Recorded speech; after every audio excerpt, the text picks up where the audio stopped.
From WHQR Public Media, this is The Newsroom. I'm Rachel Keith. Thanks for joining us. On today's show, we're talking about a groundbreaking Healthy Opportunities pilot, one of the first in the country where some Medicaid recipients get assistance for food, rent and utilities, and counseling for interpersonal violence or toxic stress needs. Service providers helping these people then get reimbursements from the HOP program. The idea is that if people's basic needs are taken care of, then overall medical costs will be lowered, and from the initial data collected so far, it looks like it's working. The state and federal governments fund HOP, which operates in 33 counties across North Carolina. The coverage area is divided into 3 regions, and the Lower Cape Fear is one of them. It includes Bladen, Brunswick, Columbus, New Hanover, Onslow, and Pender counties. In this region, people in the Medicaid HOP program are served by 46 health services organizations, or HSOs, and the leaders of 3 of those HSOs are here with us today. Sarah Rideout is the program director with Community Care of the Lower Cape Fear. Emmy Gibson is the HOP project manager for communities and schools of Cape Fear, and Atiba Johnson is the executive director of the OOPS Foundation, which stands for Offering Optimistic Plans for Success. Well, welcome. Thanks for having us. So I wanted to start with, what are the eligibility requirements for HOP, for the Healthy Opportunities program? And Sarah, let's start with you. There are 3 pilot regions in the state of North Carolina, and so 33 counties are currently in the pilot. So eligibility would be a couple of different things. It's not just Medicaid, it's Medicaid managed care, and that is kind of our citizens, our members that maybe have more complex chronic conditions and maybe a higher need. And so you must live in within the 33 counties. We have 6 counties in our region. You must be in Medicaid managed care, and then you must have at least 1 or more chronic conditions plus a social need. So a need in food insecurity, housing instability, a transportation issue, or a need in interpersonal violence or toxic stress. And when you were talking with the YWCA during a recent podcast, you were talking about that this is a pilot program, but you want it to be an official program and you'd like to expand it to more people. I mean, do you feel like it's kind of strict right now in who gains entry to some of the services? Yes, and really that's intentional because since we are in a pilot, we really want to make sure we're able to collect data to prove that this really should move from pilot to program. So if we work with a population right now that has the most need and maybe has those chronic conditions, then we're really able to, within a shorter amount of time, really collect that data to see does it improve health outcomes and reduce healthcare costs. Now that we've been in the pilot for a while, one thing that the Center of Medicaid and Medicare gave authority for the next 5 years is to expand eligibility criteria. So we should be seeing an expansion in that eligibility in the next couple of years. And what would be some of those additional eligibilities? Right now, for an adult over 21, you have to have 2 or more chronic conditions. That would shift from down to 1 or more chronic conditions. So that really opens the door for a lot of people.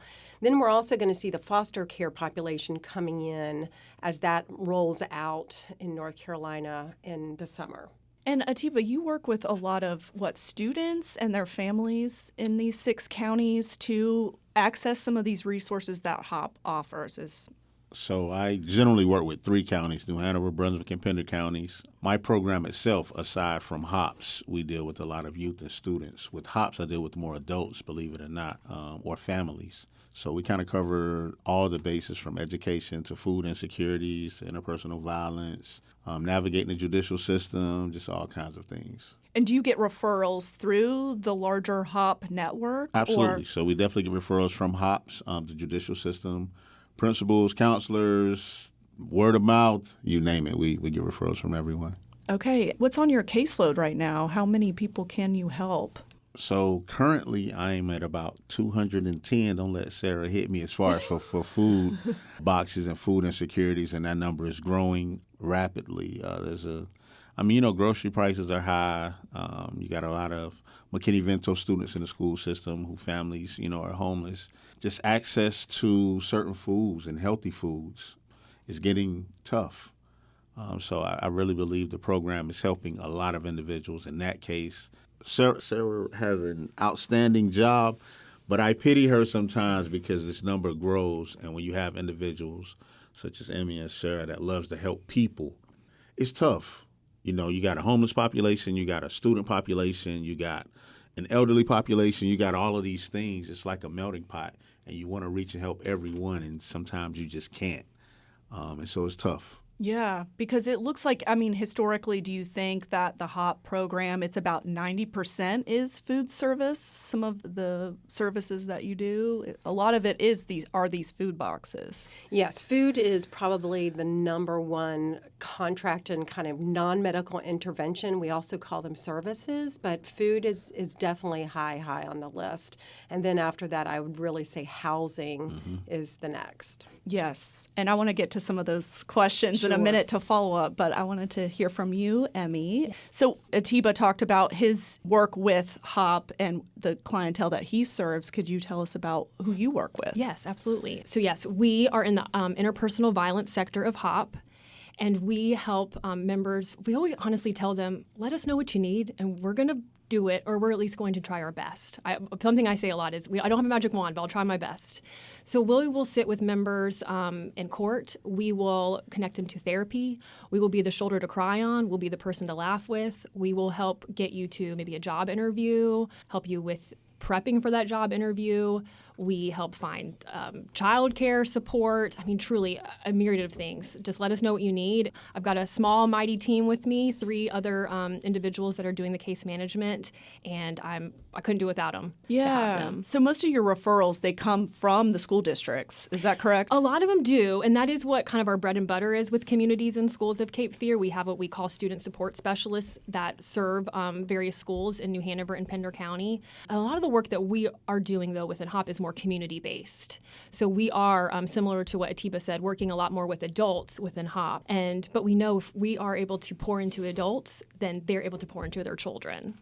And with the food boxes, I was curious about this. Do they get it on average once a month? Or I'm sure a lot of these families need long-term support, not just one box and that's all we can do for you. Like, what does that look like? How it is set up is if the person needs food boxes, and that is the service they're authorized for. And again, you're going to hear me use service or non-medical interventions interchangeably. It's actually set up where a member would receive a healthy food box once a week. It could be 6 months. There's a check-in at 3 months to see if that person still needs that food box. And then at 6 months, another check-in to see, do we need to continue this work? And are you finding they need it beyond the 3 months mostly? So, food boxes food boxes are unique, with anything such as this type of program, this dynamic, and it's a pilot. You do find that many individuals or families do need the box past the 3 months, past the 6 months. And then you find the cases where, sometimes you get individuals that take advantage of the system and don't really need the food box at all, and we're stuck doing that. And so it's a gift and a curse. With us being a pilot program, and I think, Sarah, weren't we the first? Yes, we are the Healthy Opportunities in general because of the amount of services that we do and living in all of those sectors. We are the first most comprehensive in the nation. As Atiba said, yes, there may be an individual who may not need that service, but I would say the majority of folks we are really seeing do need that continued support. And at the same time, part of the pilot, we have other services which can then be paired with a food box. Or, for example, it shouldn't just be about continuing to support somebody's supplementing their needs, but maybe behavioral changes, because it is about changing health outcomes. So if you were just to provide a food box and then stop, and then they went back to, what they made, their local grocery store may be the Dollar General or Dollar Tree, and maybe canned goods that have a bunch of salt in them, and then you go back to that, you're not changing those health outcomes. So if you pair a food box with another non-medical intervention that does a behavior change, where you're working with them to read labels, to understand sodium content, to understand how to stretch a dollar. And I know that's very difficult, fully acknowledge that is very challenging. With the food box, there's also a component called healthy home goods. So it's not just about the food. It is a lifestyle change. And so you may have someone with allergies or asthma, and we can provide hyperallergenic pillowcases or cleaning products, that type of thing. And so it's a total mindset shift from eating unhealthy. And it's about really reading the labels, and reading the diagnosis of the individuals that you're serving, whether it's hypertension, diabetes. And part of the HOP program, these are non-medical interventions like healthy food, like providing transportation, like providing housing support potentially. And they're non-medical, as I've heard several of you refer to, but it sounds like at the heart, they are medical interventions in some sense. Because I like that you said that because, I would say the healthy food boxes, the access to maybe help with housing, the access to building relationships in the realm of interpersonal safety, that's the medicine. HOP is not a Band-Aid. That's what I love about it. Yeah, and I'm saying that this program or this pilot is set up to go downstream of problems, like you said. What is contributing to the diabetes or the hypertension or the toxic stress? Let's go and look at what's happening to get you to that kind of adverse outcome. Is that how you see? Absolutely. Yeah, absolutely. And then you also have to think about just the full support system. So, for example, if somebody has to choose whether or not to feed their children or get their diabetes test strips or their heart medication, a lot of times you're going to see that person put food on the table for their children before maybe taking care of their own medical needs. So if we are able to help support, and again, a hand up, and really provide some supports in place where maybe then they can get those other needs met, then that is kind of another pathway to health. And the core of the program is that insurance companies or the Medicaid program is supporting this. They are writing it off as investment in their long-term health, right? Yes, absolutely. So how the program is set up is, organizations, and we call them HSOs, so those are human service organizations, or sometimes CBOs, community-based organizations. It's a reimbursement model. So as they're doing this great work, and so as Atiba provides a food box, or, Emmy and team, they provide a service for IPV and toxic stress. As they provide that service, there is a fee attached to it. It's reimbursed to the organization for the work they're doing.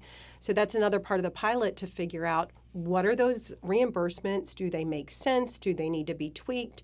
Because what we're trying to do is make this sustainable. Is this a sustainable model as we're also contributing to somebody's health outcomes and reducing overall care cost? Can people get vouchers for transportation so they can get to their medical appointments? That's part of the reimbursement, right? So that's a little bit different. Okay. Because if you are in Medicaid, there's already something called NEMT, which is that it's where you can get transportation to your doctor's office or different things like that. In Healthy Opportunities Pilot, it is really transportation for non-medical support.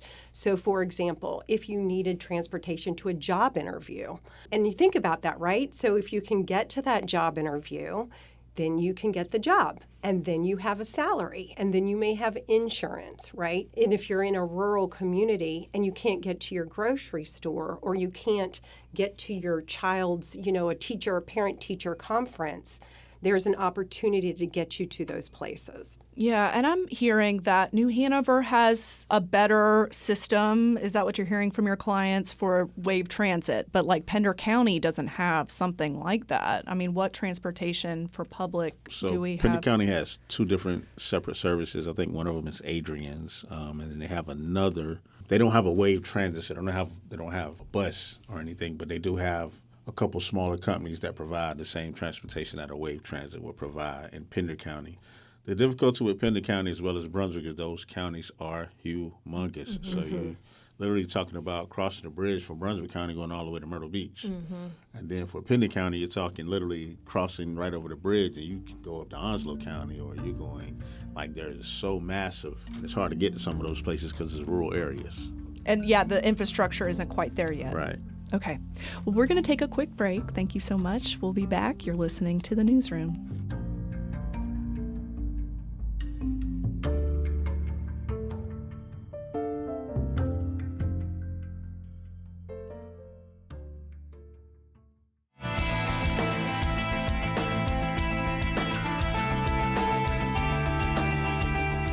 Welcome back to the Newsroom. I'm Rachel Keith, and I'm here with Sarah Rideout, Emmy Gibson, and Atiba Johnson. Atiba, it says on your OOPS Foundation, it says that you help people, quote, heal shame, anger, and grief. You know, how do you help them do that? So I have an amazing team, so it's not just all me. I started this organization back in 2013, and one of the things that I recognized was it wasn't just the youth, and so it was kind of like trauma-based. So we were helping young adults graduate high school, and we realized, you know what? Some of the parents didn't have a high school diploma, and so it was like, all right, we need to circle back. And so a lot of people was wondering, why wasn't I just working with middle school or high school kids? And I was saying, hey, I'm from Wilmington. I'm from the inner city, so I know exactly what's going on. And so you have to actually go back and reach elementary school, because their lives are being changed in elementary school, especially when, I'll give a great example of the shame. You get a lot of individuals in high school who were acting out because the bus was late. Our school bus system is just overwhelmed, and so they were getting to school late, so they couldn't go and eat breakfast. And so now I'm in first or second period, and I'm angry because I'm hungry. The teacher, they don't have the relationship, and it's about building relationships. So I don't understand why you're angry every morning at 8, 9 o'clock in the morning, and you're disrupting my class. And I got 30 other kids in here, so my response is to boot you out of class, because I got 30 other kids that I have to deal with. So you boot this individual out of class instead of figuring out, what's really going on? I'm hungry. So if you can't send someone down to get a banana or a bowl of cereal or something to get that day right, some of the kids, my thing is they're coming to school to eat.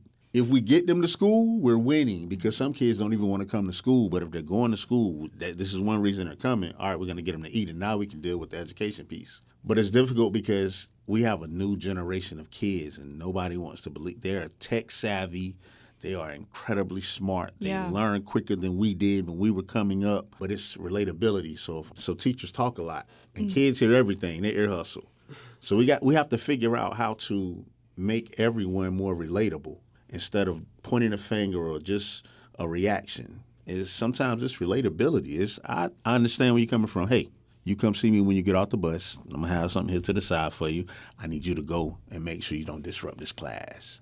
Eat the banana or this quick snack on your way to class. Come back and see me at lunch if you didn't have enough. And when you forge that relationship, our kids lock on, because now I got all this respect for Miss Rideout. Because she looks out for me. Because she sees me. She sees me. She understands exactly what I'm going through. She isn't looking through me. She isn't passing judgment. None of that. She said, hey, I got a snack for me. Now, Ms. Rideout is the best thing since cooked food, and I'm going to protect Ms. Rideout because she looked out for me, and that's how kids operate. If not, they tune you out, they grab their phone, they're not supposed to have their phone. You can't really say anything to these kids because they're so defensive. It's a trigger mechanism. You say something to them, you embarrass me in front of my friends. Mm-hmm. So now I got to embarrass you back because I can't let them see me in any kind of way. Once you start breaking those barriers down, when it happens, it's going to be great for all of our school systems. It's going to be a wonderful thing. Not putting community and schools out of work, but that's going to be something they have to build on, because that's what we really want. We want it to be like it used to be, Yeah, Emmy. I mean, I would love to be put out of work. Truly. And we are working with families and children that have experienced immense amount of trauma. How wonderful would it be if they didn't have to endure all that we weren't needed? But that's going to take a while to get there. Yeah. And I mean, the program, correct, Sarah, screens children for ACEs. I mean, do we have that data? Do we have an average? And that these are adverse childhood experiences. This was a seminal study that happened that found about 10 different of these experiences, and they can be neglect, physical and sexual abuse. They can be, poverty and homelessness and housing is, lack of that is an issue. Do we have numbers on the notorious, ACE score that people talk about? Yeah. So to answer your question, yes, that ACEs is one of the eligibilities. So it's counted as in healthy opportunities. You have to have one or more chronic conditions. It is counted as one for our population, our child population. I don't have exact numbers for healthy opportunities, but it is about, and this is in North Carolina, it's around, well, not just North Carolina, this is really across the board, but it is common from what I've heard that about 64% of adults have an ACE, adverse childhood experience, and nearly 1 in 6 have 4 or more. So 1 in 6 have 4 or more. And that's the number, because what you hear in ACEs is anybody that really has 4 or more, that's when you're really going to start seeing, as when they get into adulthood, those chronic conditions, those things that do start to creep up. So you see an increase in heart disease, diabetes, even cancer, suicide, mental health issues, substance use disorder. So there's a real correlation between ACEs and how many one experiences and those chronic conditions as an adult. And those researchers say that this is not a death sentence, right? But it's your risk factors increase. But what comes in are people like you that can prevent these from showing up is with these relationships you were talking about, Atiba, is those positive adults that can lead a person or a child out of kind of coping with these issues. And that's what it sounds like, do you all do this on a regular basis, is help them? Absolutely. I'm so glad, Atiba, you mentioned relationships, because that is certainly one of our core values too, is building the relationships. And frankly, what I'm so grateful about being able to work with communities and schools, because it's not like we meet with a member once in our office and that's it. We are able to go into their homes and their communities and get to know them over years and years. And that's when we start to actually see change. I mean, for example, I have worked with a young mother. She's got 3 beautiful daughters for, close to 7 years now. And I'm so proud of her. She just completed the Step Up Jobs Week program and got herself a job. And that needed years and years, though, of work and that relationship building and that trust in order to get her to that space. And I can't take all the credit. I have an amazing coworker that has also poured into this young mama. But just going back on the relationships is huge, and being a safe space for them. Yeah, and you all both work with toxic stress. I mean, could we tell the public like what we mean by that? Where not everybody's stressed to some degree in their day, but what means like toxic stress that, is hampering your livelihood? I mean, how do you view that? I can just say my kind of view on it is, we all experience stress, but a lot of times, fortunately, we're able to get out of it somehow. Maybe we just feel stressed for an acute amount of period. But the families that we're working with are living in a state of stress. They don't know a life without it. That's their norm.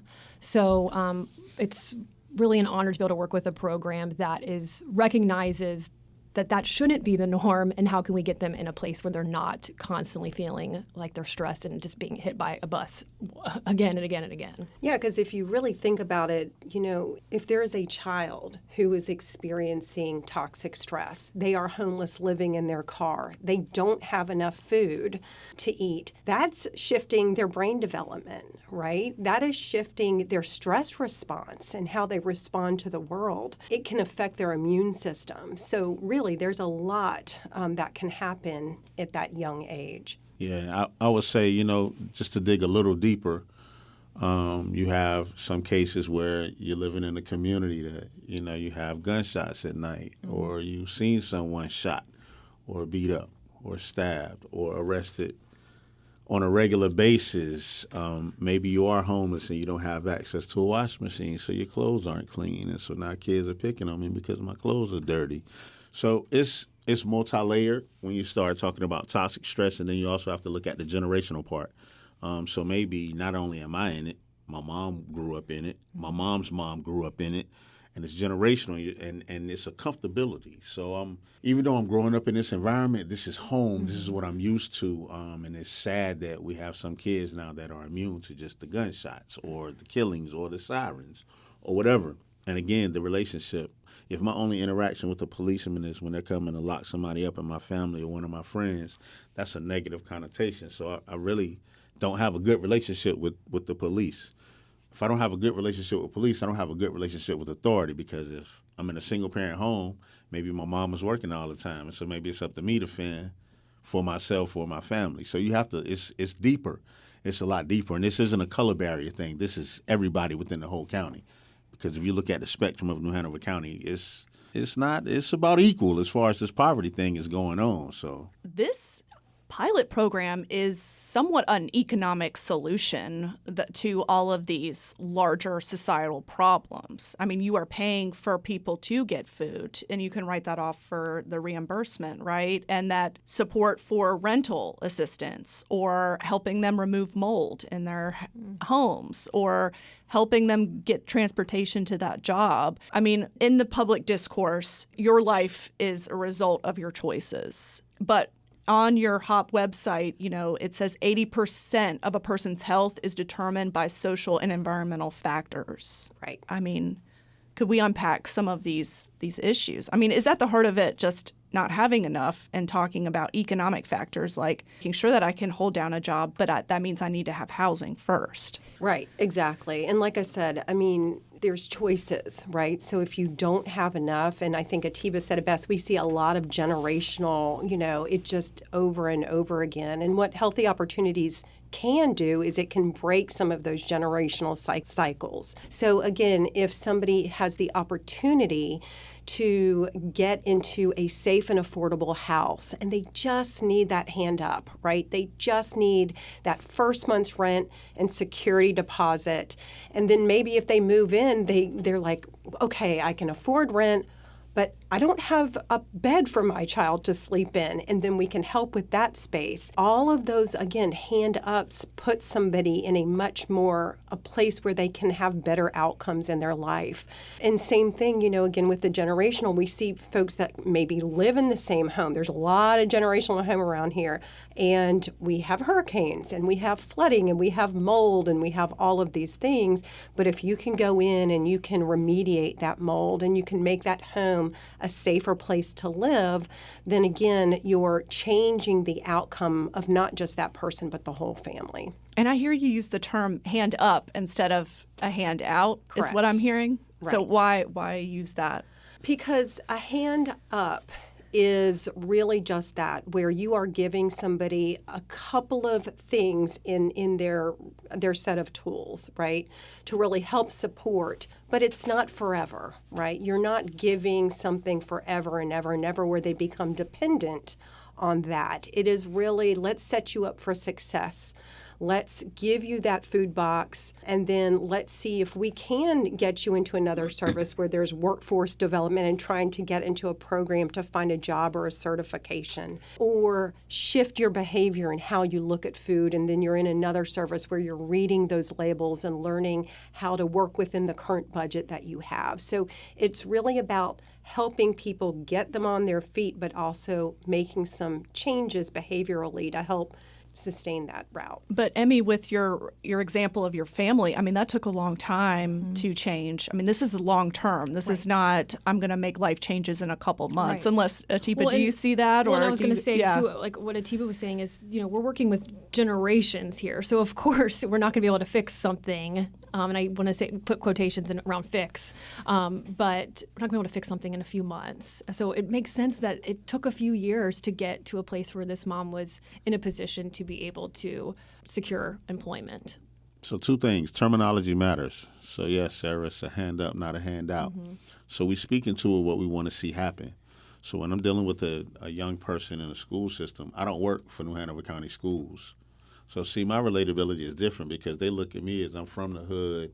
I know their family. I know the history. So as a teacher, you have to say, hey, Sarah, hey, Emmy, please go back there and sit down. I don't have to say that. I could come in from my perspective and say, Sarah, get yourself together Okay, Mr. T, I understand. All right, because we relate. So terminology matters, and it's not necessarily what you say, is how you say it, and it's not the message, it's the messenger at times. And so the important part about that when you're dealing with generations, you have some kids that want to break that generational curse. And so although it's not a fix, they already want to break it. And they're a lot easier by saying, listen, you're going to be the first person in your family to graduate. We're going to make it happen. All I need you to do is this, this, and this, and I'm going to guarantee you're going to walk across that stage. That's empowering. It's the same thing as when you're giving someone a hand up. I could put you into this house that you can afford, so you're out of the projects.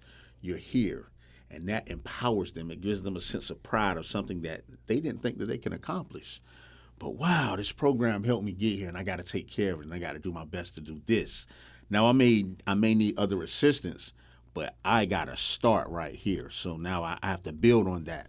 And you'll actually see the empowerment in the ones that really want to change. Systematically, if you have a generational thing, you know you got a little more work to put into it because it's a trust thing. How many programs have been around that started out great, and then after a couple of years, they went away? And so I'm going to use the African-American community. That always happens.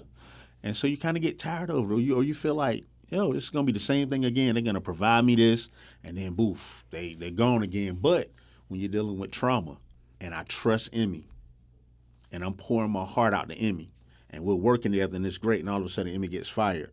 Now you bring in Sarah.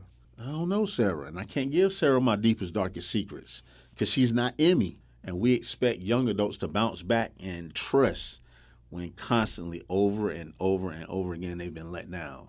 And so I think HOPS should definitely be a program, not just a pilot. I think Sarah, knowing her how I know her, will fight tooth and nails to make sure that happens. Yeah, you're asking them for stability, but if this program can't be stable, then what do you expect with that? And it's interesting because the pilot itself was where we wanted to make sure that the organizations that participated were not out of another county. They needed to be organizations that were deeply rooted in those counties, because the truth is if you're an organization in Bladen County, that feels a lot different than somebody maybe from New Hanover coming in necessarily and working with you, right? If you are an organization that lives in Bladen County and they are your neighbors, your kids may go to the same schools, you may go to church together. That's where the trust is also built. So you believe in them because they've been around for a really long time. And then maybe if they get you that food box, again, part of it is, remember, it's not just about the social needs we're trying to help here. It is also getting them into their primary care. So if they haven't seen a doctor in a really long time, then the trust is also built to say, hey, let's talk to your care manager and get you into your, an annual appointment to really start getting you back on track in your health. So it's building the bridge. Some people come into this program because of their health needs, and then they get that social help. But some people come in because really their focus is on getting that social need, and then we kind of build the bridge back over to their health care. That trust that you're talking about is huge because, frankly, when HOP was first starting off and people were like, what the heck is this new program? We were able to use the trust that we had built with the families that we've been working with for years to say, hey, let's try this out. This could be really great for you and your family. And I think that's what was huge in getting so many enrollees and hopefully getting us from pilot to program. And is the question that the family, how much is that going to cost? Or what do I need to pay for this? I mean, how do you? Anything I'm offering is always free. Exactly. So Okay. all the non-medical interventions or services are free to that member. It is. And so, again, but what we're trying to understand in the pilot is this budget neutral in Medicaid, right? Because that's what we're trying to achieve. And we are seeing some outcomes already that have come out, some interim outcomes that are showing some really great savings and healthcare savings. Well, we're going to take a quick break. We'll be back. You're listening to the Newsroom.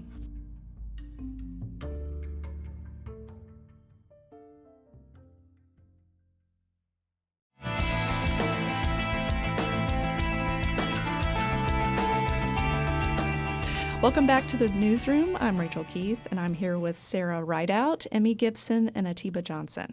I have it written down that each client is what we have saves the insurance company an average of $85 a month, and then you reported that annually the cost savings are $1.4 million. Is that right? That's in our region, and that is very, very conservative. So really across the board, and you're correct. So what SHEP Center, and they're the overarching entity collecting data for Department of Health and Human Services, North Carolina Department of Health and Human Services, where it's $85 per member per month that we're already seeing in savings for health outcomes. And then we're also seeing a reduction in emergency department use, as well as... What's the reduction? Do we have... It's, I'll have to go back and look for that. But, and then also for going back into the hospital, non-pregnant, but reoccurring admissions is also decreasing. So again, think about that from a savings perspective.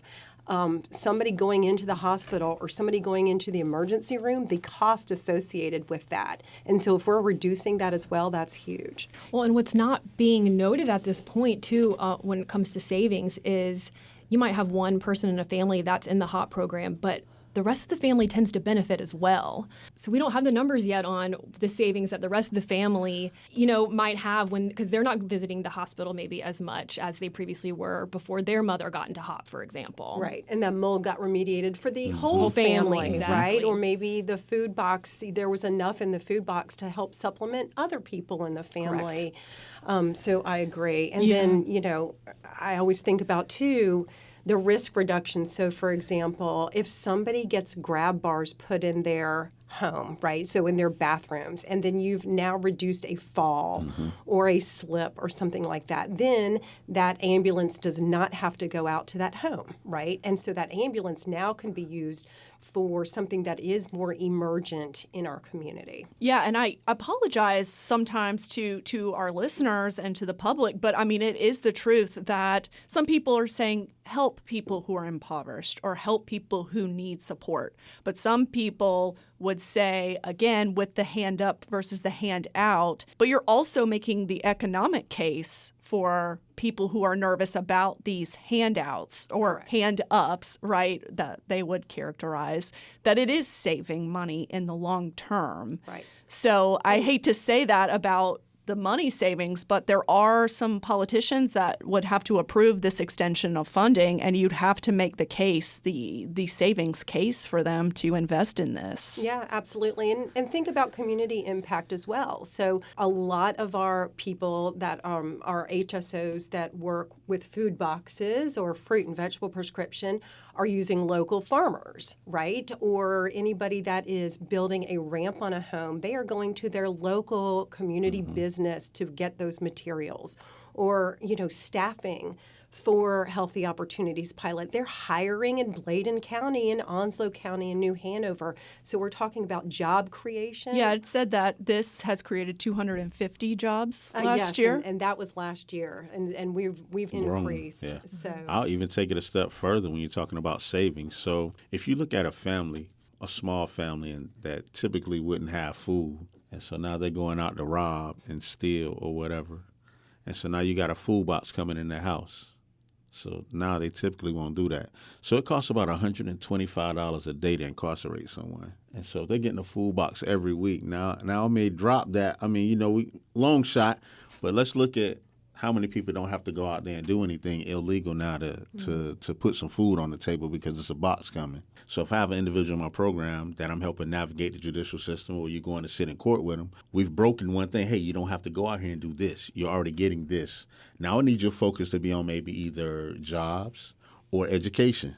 So the programs, like Sarah said, are super important because it's not just you provide them with a service. You typically bring them into your fold, and you giving other services that your program offers to these individuals. So that's like super duper important, and that's why the local nonprofits should have tapped in early.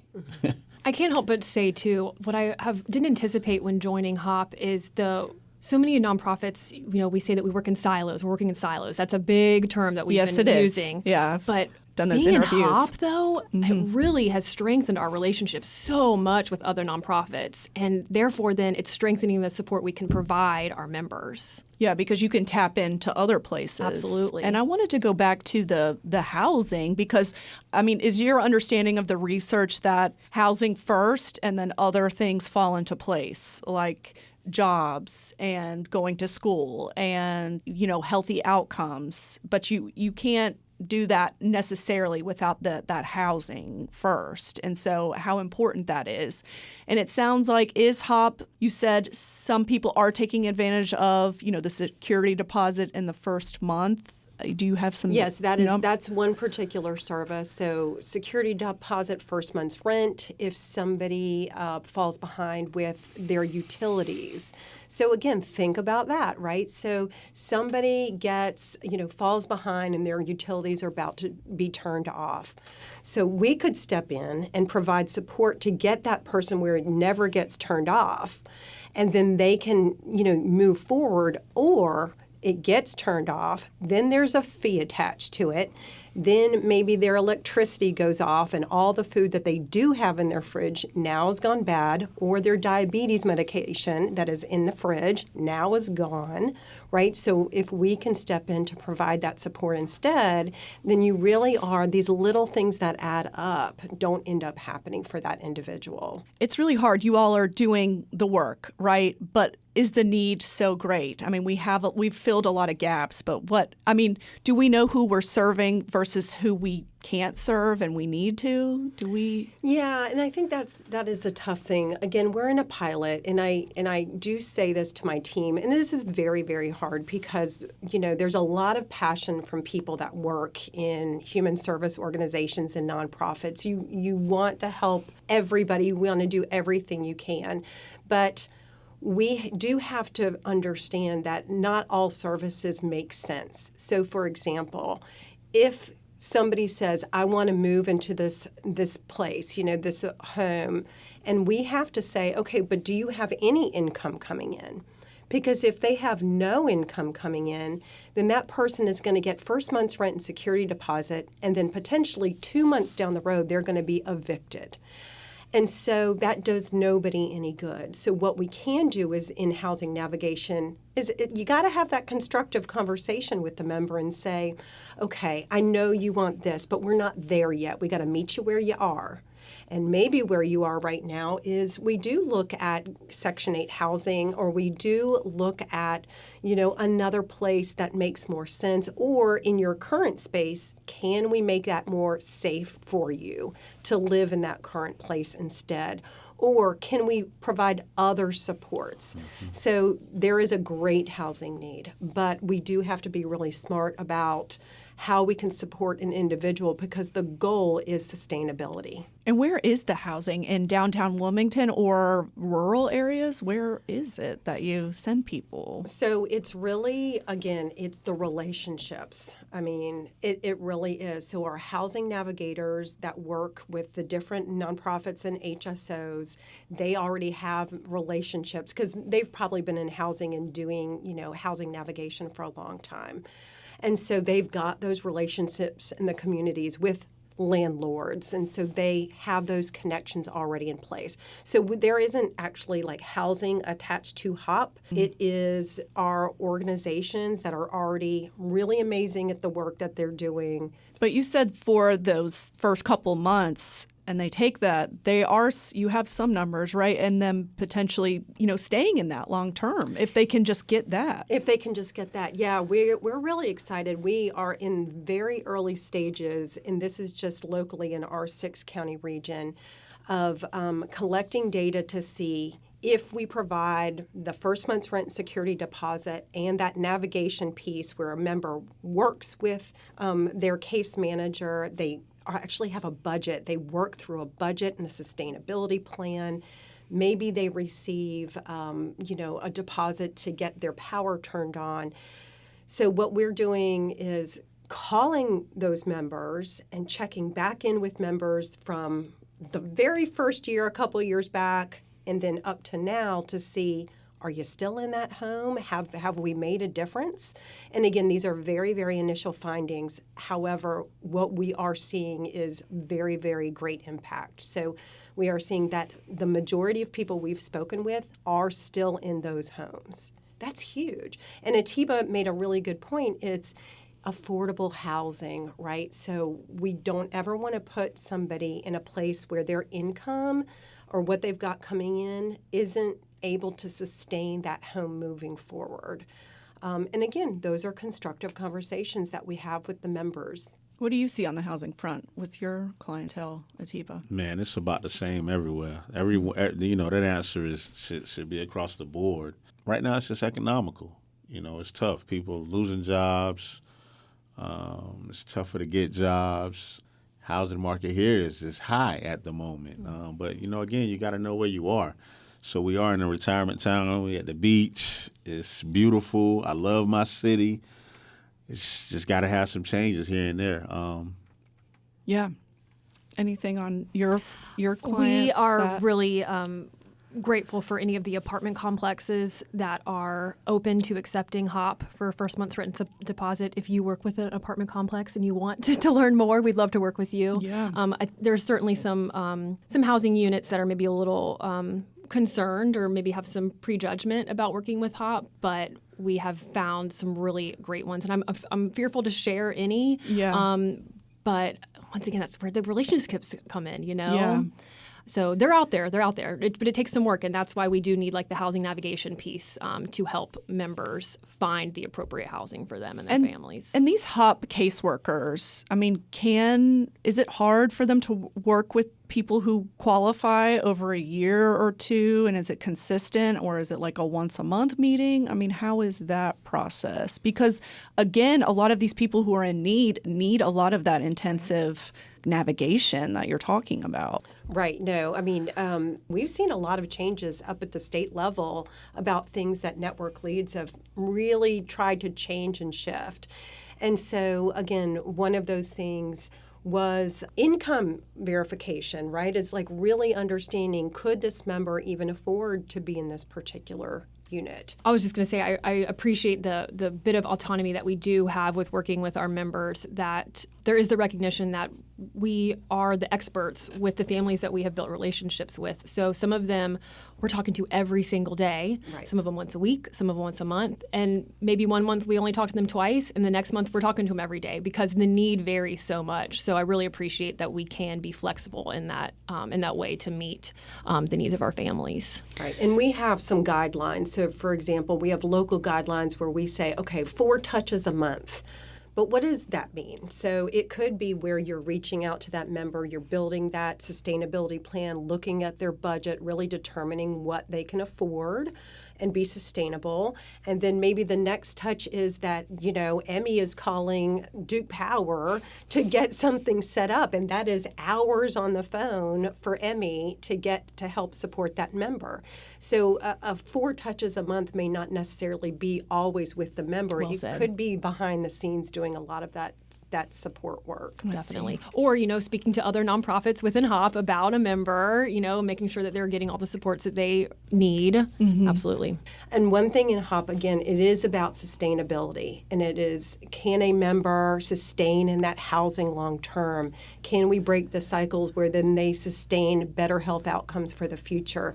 Can we sustain in these organizations getting this reimbursement where then they're able to continue doing this great work? So a lot of it is just trying to create a sustainable system. Are insurance companies seeing that sustainability? Or yeah, they're, those are our stakeholders in Healthy Opportunities. It's not on the ground just us as a network lead or HSOs. We actually work with all of the health plans, the prepaid health plans in North Carolina directly. I have meetings every week. We work with clinically integrated networks and care management entities that work directly with those health plans and those members. So it is much bigger than just us on the ground. We have a lot of stakeholders making this come together. Thank you for coming in today. Appreciate it. Thanks, Rachel. Thanks for all your work. Thank you. All right, that's all the time we have for this episode of The Newsroom. Thanks to my guests, Sarah Rideout, Emmy Gibson, and Atiba Johnson, and to WHQR's Ken Campbell for technical support. If you missed any part of this program, you can find it at WHQR.org or wherever you get your podcasts. If you have comments, concerns, or an idea for a future show, email us at newsroom@WHQR.org. I'm Rachel Keith. Thanks for listening, and I hope you'll join us for the next edition of The Newsroom.